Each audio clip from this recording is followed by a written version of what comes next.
magbabayad tayo itong itong bago. Wala tayong ano, naputulan tayo. Wala tayong ilaw? Oo. Ha? Putol din tayo? Oo. Patay. Ha? Hindi mo alam? Hindi. Oo. Yan na sinasabi mo. May, wala na tayong ilaw? Oo, nakarating ka pa doon. Kala ko pa naman alam nyo kung nandun kayo. Oo. Dito, bakit bumalik ka ulit dito? Oo, paano? Oo, Puta. balik.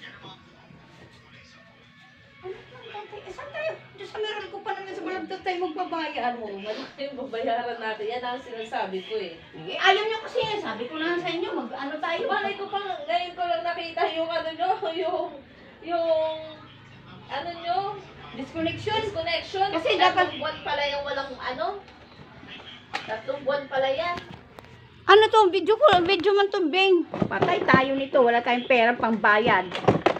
Yari talaga, 3 buwan pa naman yan. Paano? Ayaw niyo kasi makipag-cooperate Ang sa akin. cooperate, malay ko ba na 3 buwan pala yan, hindi nyo nababayaran. Ngayon ko lang nakita. Bakit ba sino ba naputulan?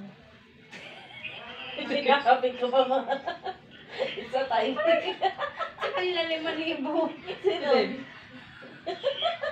Kailangan mabayaran niya. Ano ba sabi niyo? Sabi ko, Magtitis tayo, wala tayong ilaw. ano sabi mo, butik? Doon kami matutulog kita daday. Sino ba naputulan dun? Si Jocelyn. Sino ba? Si Christy. Ano nangyari sa mga Ano ba? Sa dosin.